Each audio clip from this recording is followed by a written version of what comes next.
নমস্কার। Indo Bangla Times business এবং ক্যালকলিং টিভির সান্ধ্য লাইভে আবার হাজির হয়েছি আপনাদের সবাইকে। আজকে সারাদিনের যে রাজনৈতিক ঘনঘটা বলতে পারেন তার সঙ্গে একটু পরিচয় ঘটানোর জন্যে। আপনারা সবাই দেখতে পাচ্ছেন যে অনেকে হয়তো প্রশ্নও তুলছেন যে মধ্যে কিছুটা হলেও যেন একটু মুষড়ে পড়ার পরে আবার নতুন করে প্রধানমন্ত্রী হচ্ছি এইটা হওয়ার যখন সম্ভাবনাটা নিশ্চিত হলো, তারপর থেকে বিদায়ী প্রধানমন্ত্রী বা হবু প্রধানমন্ত্রী নরেন্দ্র মোদী আবার সেই আগের দাপটে ফিরে আসছেন বা ফিরে আসার চেষ্টা অন্তত করছেন। আজকে তিনি আবার সেই আগের ওই ভঙ্গিতেই এবং একটা বেশ আক্রমণাত্মক ভঙ্গিমায় অ্যাগ্রেসিভভাবেই আবার বিরোধীদের সমালোচনা এবং আক্রমণ করতে শুরু করেছেন, যেটা অনেকে মনে করছিলেন যে এইরকম একটা শক্তিশালী বিরোধী আসার পরে এবং নিজের দলের এবং শরিকদের নিয়েও একটা ক্ষয়িষ্ণু যে সংখ্যা এসে দাঁড়িয়েছে, তারপরে হয়তো তার থেকে একটু অন্তত নরম ভাব বা আগের ওই আক্রমণাত্মকটা হয়তো ভাবটা আর দেখা যাবে না। কিন্তু আজকে সেই সবকে ভুল প্রমাণ করে উনি আবার আক্রমণাত্মক ভূমিকায় বলা যেতে পারে আবির্ভূত হয়েছেন। এইটা নিয়ে নানান সংশয় দেখা দিয়েছে, নানান জনে নানান নিয়ে মানে এর একটা ব্যাখ্যা চালাতে চেষ্টা করছেন। এবং দিল্লি, যে কথা আগে একটা লাইভে এসে আমি বলেছিলাম যে কিছু কিছু সময় দিল্লি একেবারে ওই হস্তিনাপুর হয়ে ওঠে। দিনে রাতে 24 ঘন্টা নানান চক্রান্ত, নানান কনস্পিরেসি, নানান প্লট এইরকম হতে থাকে। তো সেইগুলো চলছে, কিন্তু তার মধ্যেই উনি এই যে আক্রমণাত্মক হয়ে উঠেছেন। কিন্তু কি কি পেছনে হয়ে চলেছে ব্যাকগ্রাউন্ডে তার যে খবরগুলো আসছে, তার সঙ্গে কিন্তু ওনার আক্রমণাত্মক হয়ে ওঠার খুব একটা সদর্থক ব্যাখ্যা মিলছে না। এই কারণেই কারণ শোনা যাচ্ছে যে দলের অভ্যন্তরে কিন্তু বিজেপি এবং আরএসএস সেই নানান মহল থেকে প্রশ্নের সম্মুখীন হচ্ছে। পুরো তাদের যে বলা যেতে পারে যে নির্বাচনী কৌশল ছিল, প্রার্থী ঠিক করা ছিল এবং কোথায় কিভাবে প্রচার হবে, এবং তার থেকেও বেশি বলা যেতে পারে যে এই যে পুরো ব্যাপারটার মধ্যেই একটা একজনকে কেন্দ্র করেই নির্বাচন প্রচার, সমস্ত কিছুর মধ্যেই এককেন্দ্রিকতা যাকে বলা যেতে পারে, সেইটা নিয়েও কিছু কিছু প্রশ্নের সম্মুখীন হতে হচ্ছে, প্রশ্ন উঠছে। কিন্তু তা সত্ত্বেও কেন তিনি অ্যাগ্রেসিভ হলেন তার একটা ব্যাখ্যা একটা মহল থেকে অন্তত পাওয়া যাচ্ছে, যে শোনা যাচ্ছে এটা উনি একটা খুব কনসিয়াস এবং ডেলিভারেট ডিসিশন নিয়েছেন। উনি জানেন এই যে চন্দ্রবাবু নাইডু এবং নীতিশ কুমার, একনাথ শিন্দে এদের মতো নিয়ে নির্দল ভাঙানোর প্রক্রিয়া শুরু হয়েছে এবং তাদের দাবি দেওয়ার পুরো পাহাড় গড়তে শুরু করেছে। এই মুহূর্তে দাঁড়িয়ে এদের নিয়ে সরকার করাটা যে কতটা ঝুঁকিপূর্ণ বা একটা রিস্ক আছে, সেটা কিন্তু না বোঝার মতো মানুষ নরেন্দ্র মোদী নন, তিনিও বুঝেছেন। কিন্তু যারা ওনার ঘনিষ্ঠ মহল তারা যেটা বলছে যে উনি জানেন এটা একটা রিস্ক বা ঝুঁকি, কিন্তু একটা ক্যালকুলেটেড রিস্ক উনি একটা নিচ্ছেন, অর্থাৎ একটা হিসেব করা ঝুঁকি। হিসেবটা খুব পরিষ্কার যে উনিও হয়তো একেবারে মনের গোপন কোণায় একটা 5 বছরের স্থায়ী সরকারের কথা ভাবছেন না। কারণ আপনাদের মনে থাকবে হয়তো একসময় উনি এই নিয়মটা বিজেপির মধ্যে চালু করেছিলেন যে 75-এর পরে কেউ আর নেতা থাকবেন না, মানে তাদের অবসর নেওয়াটা বাধ্যতামূলক করা হবে। এবং যে গ্রাউন্ডেই একসময় লালকৃষ্ণ আদবানি, মুরলী মনোহর যোশী এবং আরও বহু যশবন্ত সিনহা, বহু নেতাকে আগেকার দিনের যারা একেবারে বিজেপির দুর্দণ্ড প্রতাপশালী নেতা ছিলেন তাদেরকে দলের মূল স্রোত থেকে বিচ্ছিন্ন করা বা বসিয়ে দেওয়া হয়েছিল। তো ওনার অঙ্কটা নাকি এইরকম যে আমি এখন 5 বছরের দিকে না তাকিয়ে একটা 1.5-2 বছরের টার্মের কথা ভাবি, এবং এই সরকারটাকে কোনোভাবে 1.5-2 বছর যদি চালিয়ে নিয়ে যেতে পারি, তারপরের যে সমস্যা, সেই সমস্যার মুখে দাঁড়িয়ে হয়তো উনি একটা নিজের উজ্জ্বল ভাবমূর্তি নিয়ে, দুটো কারণে ভাবমূর্তিটা আরও উজ্জ্বল হবে। এক, উনি যে নিয়মটা করেছিলেন দলের অন্যদের জন্যে, সেইটা উনি নিজে ওই নিয়ম বা নীতিটাকে মেনে নিয়ে সরে দাঁড়াচ্ছেন এবং কোনো শরিকদের চাপের কাছে মাথা নত বা নতি স্বীকার করছেন না, এইরকম একটা উজ্জ্বল ভাবমূর্তি নিয়ে। এবং তার মধ্যে আর একটা কাজও হবে, ওনার ওই ইতিহাস ছোঁয়াটা, যে পরপর তিনবার প্রধানমন্ত্রী হওয়া এবং সরকার গঠন করা, সরকারকে নেতৃত্ব দেওয়া। তো আমরা দেখতে পাচ্ছি ওনার যে ঝুঁকিটাকে ক্যালকুলেটেড রিস্ক করার জন্যে উনি প্রথম ধাপে যেটা পাচ্ছেন, ওনার ইতিহাসকে ছোঁয়া হয়ে যাচ্ছে। ৬২ সালের পরে বা প্রথম প্রধানমন্ত্রী জওহরলাল নেহরুর পরে তিনিই একমাত্র প্রধানমন্ত্রী যিনি পরপর ৩বার জিতে এসে প্রধানমন্ত্রী হতে চলেছেন, এবং তিনি নিজে যে নিয়ম চালু করেছিলেন অন্য নেতাদের জন্যে যে ৭৫ বছরের পরে আর কেউ সক্রিয় রাজনীতিতে সেইভাবে ভূমিকা নিতে পারবেন না, এবং সবাই একটা পথপ্রদর্শক বা দিক নির্দেশক এইরকম একটা ভূমিকায় যাবেন। তো উনিও নিজেকে সেই জায়গাটা নিয়ে গিয়ে একটা প্রেসিডেন্ট সেট করতে পারবেন।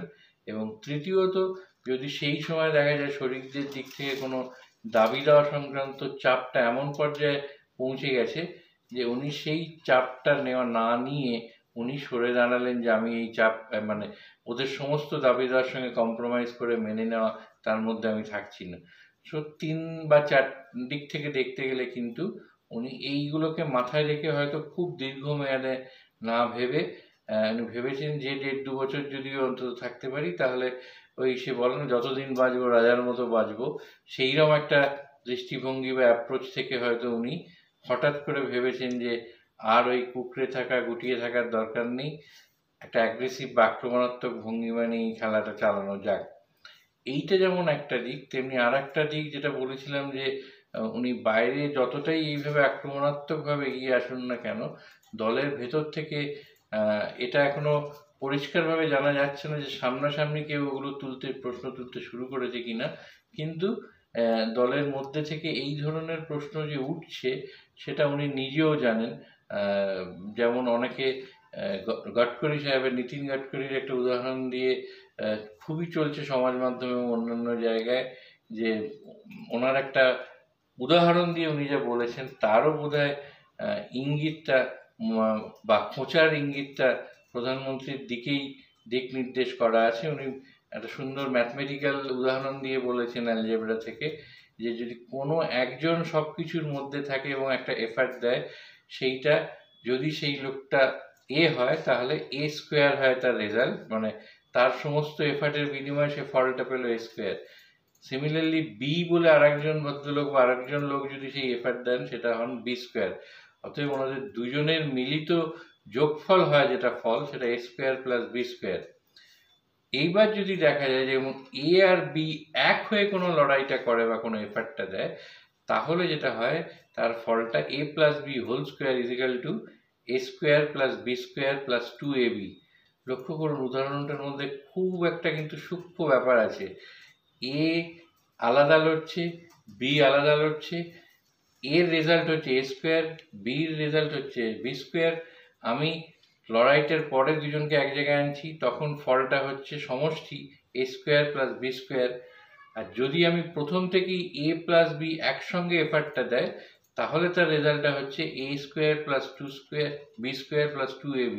অর্থাৎ A² + B²টা থাকছেই, 2ABটা একটা এক্সট্রা পাওয়া যাচ্ছে। তাহলে কি কোথাও না কোথাও এই যে সমস্ত কিছুই আত্মমুখী একটা, আপনি পোস্টার বলুন বা প্রচার বলুন, প্রচারের স্টার ক্যাম্পেনার বলুন, সবেতেই এই যে এতদিন ধরে একজনকেই, এক ব্যক্তিকেই দেখানো হয়েছে, কোথাও না কোথাও এই অ্যালজেব্রিক উদাহরণের ইঙ্গিত কি ওই দিকেই? এই প্রশ্নটাও কিন্তু উঠতে শুরু করেছে। এবং অনেকেরই ধারণা, যেমন সমাজ মাধ্যম থেকে নেওয়া একটি ভাইরাল হওয়া ভিডিও, তৃণমূল কংগ্রেসের এবারেও যিনি বিপুল ভোটে সংসদে যাচ্ছেন, মহুয়া মৈত্র, উনি রিলিজ করেছেন ওনার মন্তব্য জুড়ে। সেখানে দেখা যাচ্ছে একজন উত্তরপ্রদেশের বিজেপি সমর্থক, যিনি তার বক্তব্য শুনে মনে হচ্ছে যে তিনি যোগী আদিত্যনাথের সমর্থক, কট্টর সমর্থক। এই ভিডিওর সত্যাসত্য আমরা জানি না, কিন্তু ভিডিওটা যদি সত্যি হয় তাতে দেখা যাচ্ছে উনি পুরোপুরি অমিত শাহকে দায়ী করেছেন এবং বলেছেন যে অমিত শাহ নাকি, বা অমিত শাহর সমর্থকদের দিক থেকে নাকি যোগী আদিত্যনাথকে দায়ী করার একটা খেলা শুরু হয়েছে। সেই দাবিটাকে নস্যাৎ করতে উনি বলেছেন সমস্ত কিছুর মূলেই অমিত শাহ, এবং এই যে তা সে বেনারস হোক, লখনৌ হোক, অযোধ্যা হোক, সব জায়গাতেই কোনো না কোনোভাবে একটা গুজরাটিদের নিয়ে গিয়ে সেখানে প্রতিষ্ঠা করার একটা খেলা শুরু হয়েছিল।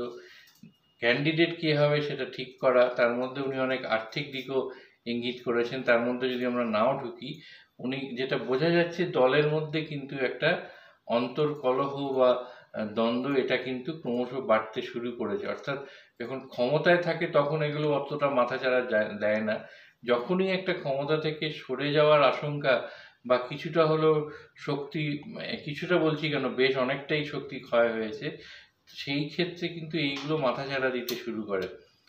আপনি জাতীয় স্তরের কথা ছেড়ে দিয়ে যদি রাজ্য স্তরে দেখেন, তাহলে দেখবেন পশ্চিমবঙ্গেও কিন্তু এই একই জিনিস শুরু হয়েছে। প্রাক্তন কেন্দ্রীয় স্বরাষ্ট্র প্রতিমন্ত্রী নিশীথ অধিকারী তার কেন্দ্র থেকে অলরেডি নিশীথ প্রামাণিক, মাফ করবেন, নিশীথ প্রামাণিকের যেটা কুচবিহার কেন্দ্র, ওইখান থেকে কিন্তু বেশ একটা বড়সড় গোষ্ঠীর তারা বিজেপি থেকে তৃণমূলের পতাকা তুলে নিয়েছে আজকে। এদিকে রাজ্য স্তরের নেতাদের মধ্যে দিলীপ ঘোষ, যিনি প্রাক্তন রাজ্য সভাপতি এবং এখনো দলের জাতীয় কমিটির সহসভাপতি, তিনি বারে বারে প্রতিদিনই প্রায় বিভিন্ন সংবাদ মাধ্যমে আসছেন এবং তাতে তার ইঙ্গিতগুলো একেবারে সুস্পষ্ট যে নির্বাচনের জন্য যে প্রার্থী, যেটা মনোনয়ন হয়েছিল বা প্রার্থীর যে চয়েস হয়েছিল, সেইটা একেবারেই ঠিক হয়নি। বিশেষ করে নেতাদের যে এক জায়গা থেকে অন্য জায়গায় নিয়ে গিয়ে দাঁড় করানো হয়েছে, তার কোনোটাই ফলপ্রসূ হয়নি। অনেক কারোর কথা শোনা হয়নি, গুরুত্ব দিয়ে মতবাদকে, লোকের মতামতটাকে গুরুত্ব দিয়ে শোনা হয়নি। এবং উনি একটা পিরিয়ডও স্পেসিফিক করে দিয়েছেন, যে সময় পর্যন্ত উনি দলের রাজ্য সভাপতি ছিলেন সেই সময়ের দলের যে ফলাফল হয়েছিল এবং তারপর থেকে গ্রাফটা কিভাবে নেমেছে। সৌমিত্র খা আর একজন, তিনি এবারে জিতে এসছেন, কিন্তু তিনিও নানানভাবে কিন্তু একই কথার ইঙ্গিত করছেন। দিলীপ ঘোষ আর একজনের নাম নিয়েছেন, অগ্নিমিত্রা পাল, যিনি একইভাবে তারও কেন্দ্র বদল করে অন্য জায়গায় নিয়ে গিয়ে তিনিও পরাজয়ের সম্মুখীন হয়েছেন। যদিও পরে অগ্নিমিত্রা পাল বলেছেন, আমি দিলীপদাকে গিয়ে কথা বলিনি। কিন্তু এই ধরনের এই যে বক্তব্য, প্রতিবক্তব্য, আর্গুমেন্ট, কাউন্টার আর্গুমেন্ট, এইগুলো শুরু হয়ে গেছে এবং আগামী দিনে এগুলো হয়তো আরও বাড়বে। মানে আপনারা যদি লক্ষ্য করে থাকেন, অভিষেক বন্দ্যোপাধ্যায় কিন্তু একটা খুব তাৎপর্যপূর্ণ মন্তব্য করেছেন যে অন্তত 3জন বিজেপির সাংসদ এবারে জিতে আসা, তারা ইতিমধ্যেই নাকি তার সঙ্গে যোগাযোগ রাখছেন। এখন এই 3জনকে তারও একটা খোঁজাখুঁজি শুরু হয়ে গেছে। সত্যি মিথ্যা জানা এখনো পর্যন্ত যায়নি, কিন্তু এই যে ভাসিয়ে দিয়েছেন উনি যে 3জন যোগাযোগ করছে, তাতেই কিন্তু দলের মধ্যে একটা ওই মৌচাকে ঢিল মারার মতো পরিস্থিতি তৈরি হয়েছে। সবাই খুঁজে বেড়াচ্ছে কে এই সম্ভাব্য 3জন হতে পারে। আবার যদি দেখেন জাতীয় স্তরে কিন্তু অভিষেক বন্দ্যোপাধ্যায়ের গুরুত্ব ক্রমশ বাড়তে শুরু করেছে এবং বিজেপির রাজ্য দলের পক্ষ থেকে যেরকম দিনরাত অভিষেক বন্দ্যোপাধ্যায়কে আক্রমণ করে বা তার বিরুদ্ধে আক্রমণ শানিয়েই সমস্ত প্রচারটা এত বছর ধরে, এত মাস ধরে চলেছে, এখন কিন্তু সৌমিত্র খাঁর মতো নেতারা বেরিয়েছে অভিষেক বন্দ্যোপাধ্যায়ের প্রশংসা করতে শুরু করেছেন। অভিষেক বন্দ্যোপাধ্যায়, আপনারা লক্ষ্য করবেন, তাকে মমতা বন্দ্যোপাধ্যায় দায়িত্ব দিয়েছেন দিল্লিতে গিয়ে এই যে নতুন সরকার গঠনের প্রক্রিয়া এবং ইন্ডি জোটের ভূমিকা তা নিয়ে আলোচনার জন্যে দলের প্রতিনিধি হয়ে তিনি দিল্লি গেছেন এবং দিল্লি থেকে একেবারে অত্যন্ত গুরুত্বপূর্ণ মিটিংয়ে বম্বে চলে এসছেন এবং সেখানে মনে করা হচ্ছিল যে এই রকম একটা ভাবনা চিন্তাও চলছে যে একেবারেই এনডিএকে ওয়াক ওভার নয়, ইন্ডি জোট অন্তত একটা চেষ্টা করে দেখুক যদি সরকার গড়ার আগেই কোনো রকম রাজনৈতিক প্রক্রিয়া করে ওদের সংখ্যার থেকে এদিকে সংখ্যাটা বাড়ানো যায় বা তৃতীয়বারের জন্য ওদের সরকারে আসাটাকে আটকানো যায়। সেইটা কতটা ফলপ্রসূ হয়েছে জানা যায়নি, মানে বলা যেতে পারে খুব একটা ফলপ্রসূ এটা হয়নি, কারণ এখনো পর্যন্ত যা স্থির আছে নির্ধারিত দিনে রবিবারই প্রধানমন্ত্রী নরেন্দ্র মোদীর নেতৃত্বাধীন সরকার শপথ নেবেন এবং আর একটা সরকার গঠন হবে। কিন্তু সেই সরকার গঠনের পরে পরিস্থিতি কি দাঁড়াবে, যে কথাটা আমরা বারবার বলছি, দাবি দাওয়া কিন্তু ক্রমশ বেড়ে চলেছে।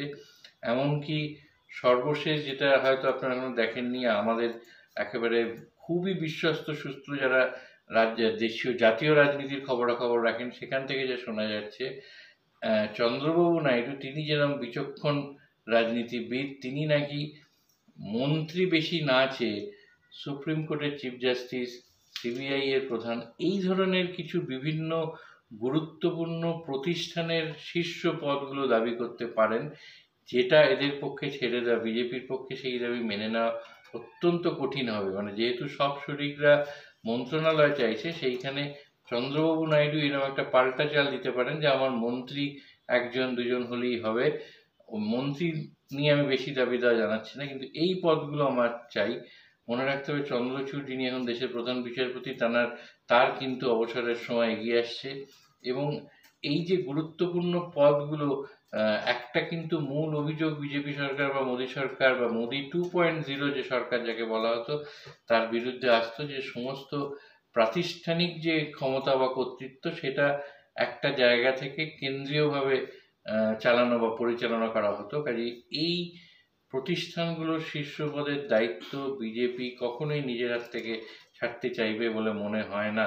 সত্যি যদি চন্দ্রবাবু নাইডু এই ধরনের দাবি করে এগিয়ে আসেন, সেক্ষেত্রে কি ভূমিকা হবে বিজেপি দলের, সেটাও কিন্তু এটা দেখার মতো জায়গায় আসবে। এই সব কিছুর মধ্যেই, জাতীয় রাজনীতির মধ্যেই আর একটা দিকে একটু আলোকপাত না করলেই চলছে না, যেটা হচ্ছে আপনি দেখবেন রাজ্য স্তরের রাজনীতিতে বিজেপির মুখ বলতে অন্তত গত 1.5-2 বছরের যাকে বলা হয় ইংরেজিতে পোস্টার বয় অফ বিজেপি হয়ে উঠেছিলেন শুভেন্দু অধিকারী। যে কোনো কিছুতেই যে মুখটা সবার আগে আসতো, এবং তিনিও নিজেকে সবসময় I am the leader of the opposition এইটা বলতেন যে কোনো ঘটনাতেই সেইখানে পৌঁছে গিয়ে। আপনি কিন্তু গত 3-4 দিনে শুভেন্দু অধিকারীকে প্রায় কোথাও কোনোভাবেই দেখা যাচ্ছে না বলেই, মানে অ্যাকচুয়ালি কোথাওই দেখা যায়নি। তিনি কোথায় গেলেন, কেন অন্তরালে গেলেন, তবে কি তার উপরও কোথাও থেকে কিছু ফিলার দলের কেন্দ্রীয় নেতৃত্ব থেকে আসা শুরু হয়েছে, যে এই যে বড় জাতীয় রাজনীতির যে প্রেক্ষাপট, সেখানে একটি রাজ্যের বিধানসভায় বিরোধী দলনেতার সেইভাবে ভূমিকা থাকা উচিত নয়, এবং তাকে তার লিমিটেশনগুলো, তাকে তার সীমাবদ্ধতাগুলো বুঝিয়ে দেওয়ার সময় হয়েছে বোধহয় এই রেজাল্টের পরে বা পরবর্তী সময়। এইরকমও একটা কথা শোনা যাচ্ছে। তো রাজনীতি আপনারা জানেন, এটাতে বিভিন্ন অনুমান, বিভিন্ন স্পেকুলেশন, বিভিন্ন ব্যাখ্যা চলতেই থাকে। তো আপাতত এই ধরনের ব্যাখ্যা জাতীয় এবং রাজ্য স্তরে যা যা আমাদের কাছে খবর ছিল সেগুলো আপনাদের কাছে তুলে ধরলাম। আপনারা কিন্তু একেবারে নিয়মিতভাবে চোখ রাখুন ক্যালকলিং টিভি এবং ইন্দো বাংলা টাইমস বিজনেসে, যদি নিজেদের আপডেটেড রাখতে চান, কারণ আগামী কিছু দিন বা আগামী কিছু মাস হয়তো নানান ঘটনা কন্টিনিউয়াসলি বদলাতে থাকবে, পরিবর্তিত হতে থাকবে, এবং একেবারে যাকে বলে ঘটনার ঘন ঘটা। আপনারা অবশ্যই চোখ রাখুন ক্যালকলিং টিভি এবং ইন্দো বাংলা টাইমস বিজনেসে।